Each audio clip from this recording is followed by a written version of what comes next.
Hey y'all, I'm Shayna and I'm back with another review. This is for Married to Medicine, Season 11, Episode 14, Choosing Sides. I'm ready for the reunion. I really don't even care about the finale. I'm going to be honest, it was a struggle to get through this episode because it was the same redundant conversation. I just felt like I was listening to the same conversation over and over again. I thought we already squashed it last week. Now it should be called flip-flopping because I thought they had picked the side when they picked Quad, but now we can't figure out whose side we want to be on. Anyway, let's get into it. Please comment on the video, share, subscribe to the channel. Okay, it's free 99. It's free 99, and it will help your girl out. Okay, because I have to reapply for monetization, so I need y'all help to get me in that algorithm. So let's get into it. We can take Phaedra out of the opening credits now. She's gone. She's never coming back again. We don't need to see her no more. But anyway, so we start off seeing Toya embarrassing her son. She loved to, emasculate the males in her home. She lets everybody know that he got weave braids. We didn't need to know that, okay, at all. Side note, someone asked me if my son had weave in his hair, and I'm like, no. He grew his hair out, okay? That hang time is all his. It didn't start off that way, but, it got there very quickly. Now, he didn't get them jeans from my side because I'm bald head, okay? So he didn't get it from me personally. But anyway, that's neither here nor there. So we see Allura, Heavenly and Dr. Damon called Allura to, I guess, discuss finances. And she was like, Mommy, this is not a good time. And hung up. Click. Boop. I was cackling. Okay. She said, it's not a good time, baby. I said, that Allura gonna be something, honey. I see little Miss Dame want her phone cut off, if it were me. So Heavenly did it. I feel like that's Heavenly Jr. walking through.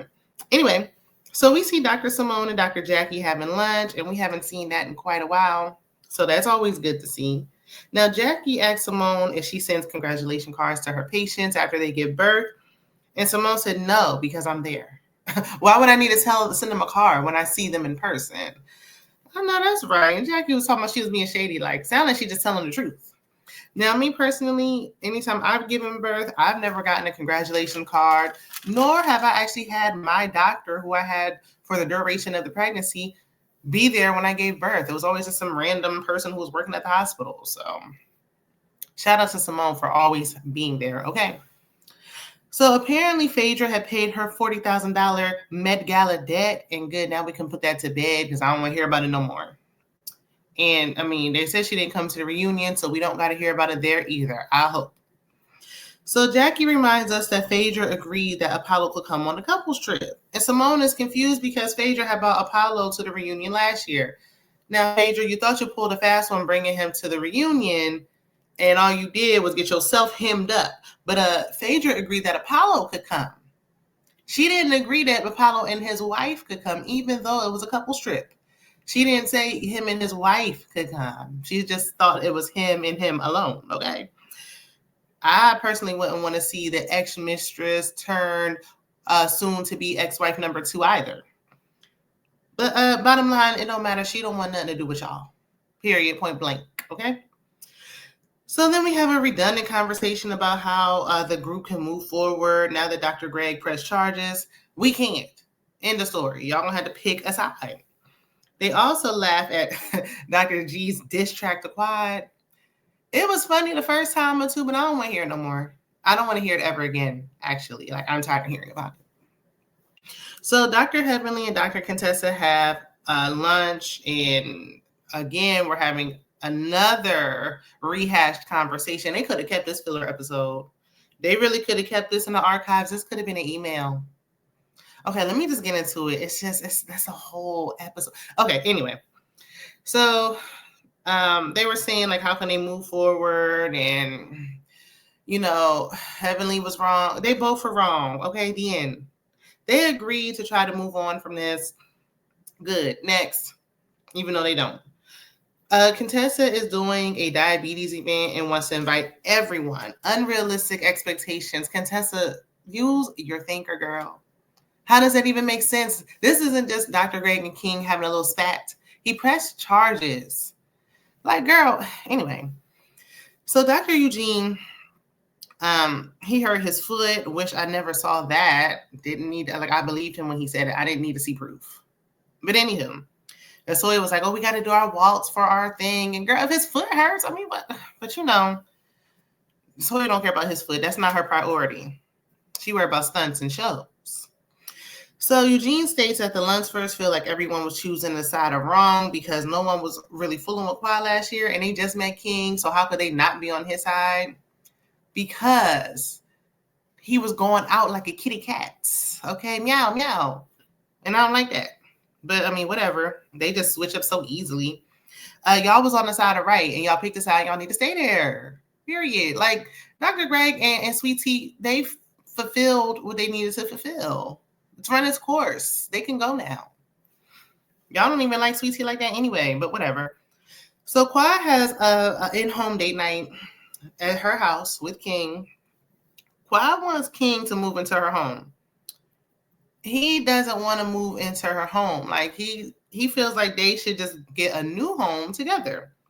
And I know that's oftentimes why some women, you know, don't want to buy a home. They want to wait till they get married because, you know, they want to get a new home with their husband. I say don't let that stop you. Like, do it anyway. Now, Quad said that this is her first home she purchased, you know, on her own, and that's why it's so special. And I said, well, dang, what happened to that townhouse, that 4-level townhouse that she had with the elevator? Did she not purchase that? Was she renting that? What? That was a nice townhome, and I really think Quad should have stayed at, not to say like, oh, she shouldn't have a big mansion because she's a single woman, but it was just her, and I feel like it was plenty spacious enough for her. That was a cute little townhouse. I would have moved in there with my 2 kids. But anyway, so I do think, because I see both sides. Because she's like, why can't you push your pride and ego to the side? And he's like, you know, it's just out of order. Like, he doesn't want to do that. He wants to have the even playing field. He didn't say, no, I don't want to do that, but you can move in with me. He said, let's get a home together. I don't think Quad should get rid of her home. No. I think she should use it as a rental property, rent it out to someone, use it as an Airbnb, you know, have it as some kind of event space. I don't know. She can do so many things with that home.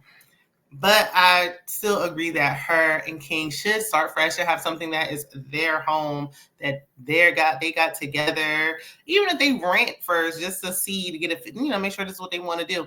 I don't think she should sell anything. They ain't married. But I understand her fear of, you know, she don't want nobody holding nothing over her head. That's why they should get the home together. Versus her moving into his home, and I see her fear of, you know, you ain't gonna hold that over me. You're not gonna, you know. Then we see flashback scenes of Dr. Gregory saying he took care of her since the day he met her and all that. She don't want to feel like that again. I get it, and so does King.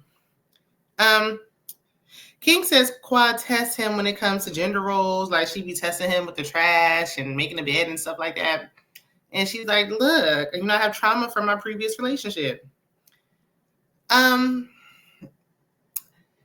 I understand wanting to make sure like this is right, but she got to heal from that trauma if she wants to move forward with King. You know, you just can't. I understand, you know, when you've been with somebody for a long time and it's kind of hard to get that out of your system completely, but she does really need to heal from that. It's not fair to make King pay for what Greg did. It's just not. But I mean, I do like them as a couple. I think they're a very nice looking couple. They complement each other well. But with him having a daughter, especially, I think they should, you know, get a new place together. So Simone and Cecil visit their trifling sons. I really wanted to fast forward, but I didn't for y'all. That's why I need y'all to hit the like button. So it's still a mess. They were living in there for free. I feel like the least y'all could do is clean. Y'all not paying to stay here. The least you could do is pick up after yourself. But whatever. Simone ran down the household monthly bills. They ain't got no money for that. Listen, the alternative that Simone came up with is that they need to move back home. Cecil looked like nah, and I really wouldn't want that either. The alternative would be, look, you got X amount of time to move out and find your own place. They are like in their mid-20s at this point. One of them pushing 30, I think. Enough is enough. Enough is enough. Okay, it's oof. They did a terrible job. I mean, and it's like you can't fully blame them because they are their own people and they're grown men now. But it's like they enabled them so bad. Like these are supposed to be. These may be somebody's future husbands and fathers. These boy-like men. I understand they in their 20s, but because we all know Cecil was living in his mama basement until he married Simone. And then Cecil exposed Simone, said she was sending care packages, so Simone was about 35, 40. Like she didn't have to buy no underwear until she was about 40 years old. I said, Simone, because she was like, I was paying my own bills at 26. But Cecil let it be known that she was helping. Her mama was helping her. And I said, well, why was her mama helping her when you was there? Oh my God, nothing makes sense. Now, for me, by the time I was 25, child, I had already been married, divorced. I didn't had a child. I was already on my own for years. I can't wrap my mind around.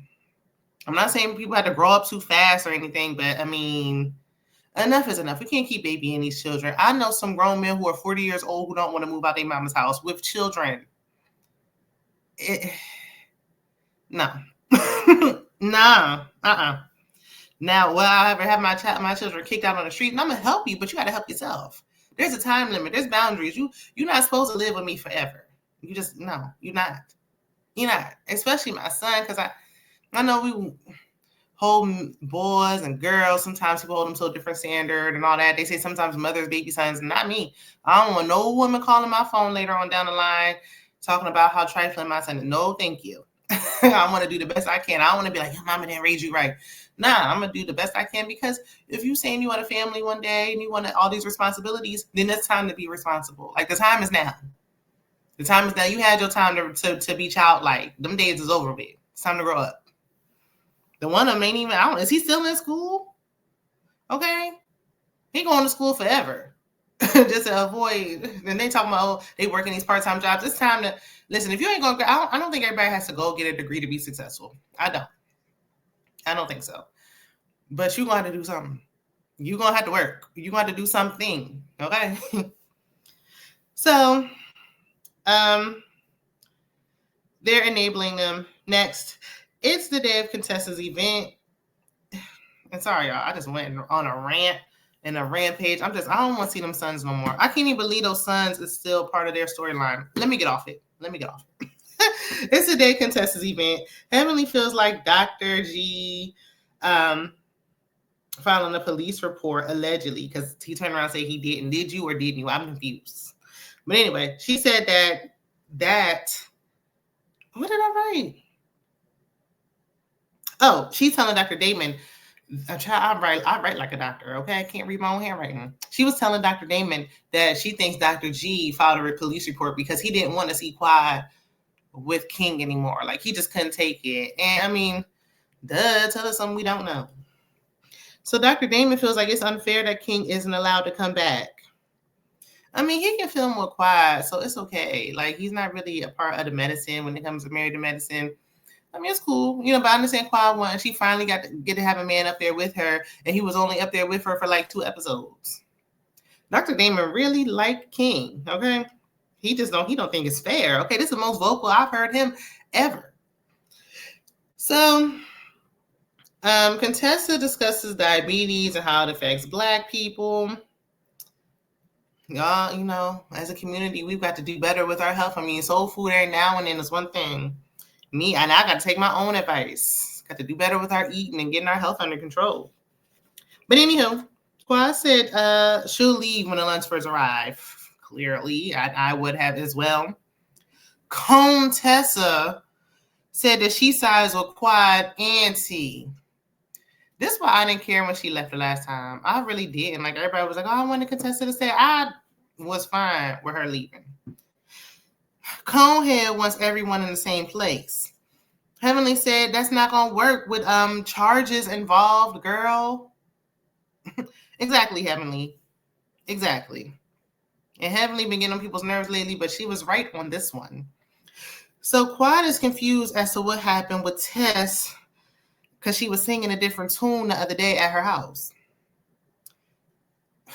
She must have been talking to Sweet Tea, because y'all know her, Sweet Tea and Contessa, like the new freaking frat, honey. I don't know when they became tight like glue, but okay. Contessa said that, oh, wait a minute. What? I made a little commentary. I said, Contessa, this will not work. Greg pressed charges. You're going to have to pick a side. She is a friend of. Why is a friend of putting people in these hard, terrible situations? And why does she just come back as a full-time cast member? So the men have the same redundant conversation for another additional 10 minutes. And then the Lunsfords arrive. And Quad and Heavenly dip instantly. I'm talking about somebody said the Lunsfords are here. They ain't even getting the door yet. And Quad was like, come on, we got to go. She was running like the police were chasing her, okay? She wanted to get up out of there. She said, oh, no. No, we won't. If my men can be there, then I can't either, okay? So Contessa tells Sweetie, and this is what she said verbatim, y'all. We missed you the other night at Quad's house. Girl, what? Ooh, and I said I was ready to Contessa, girl, talking out of both sides of your neck. What are you saying? In what world would Sweetie ever be invited to Quad's house? What do you mean we missed you the other night at Quad's house? Girl, shut up. So Contessa wants to make sure Letitia is feeling safe. Didn't y'all say she was going around roughing people up and putting hands on people or something like that, allegedly? They said that's what was going on behind the scenes. But now we're making sure Letitia feels safe. She said, mentally, I don't. Girl, the problem that you have mentally is with the man that you sleeping beside every night, okay? She really sleeping with the enemy for real, but that's neither here nor there. The guys try to talk to Greg. He's stubborn. He really is acting like some kind of victim. When he watches this back, he still won't take accountability or responsibility for his part, but whatever. It's just clear that the group is going to have to pick a side. They're going to have to pick a side, and the side to pick would be Quad's because Quad is still a fan favorite. Next week is the finale. It looked like Toya backsliding as well, and you hate to see it. Let's get to the reunion, please. That was the end of the episode. If I miss anything, because child, I got the rambling because we were talking about the same old thing. I don't know. Let me know. Like the video. I'll see y'all in the next one. Bye.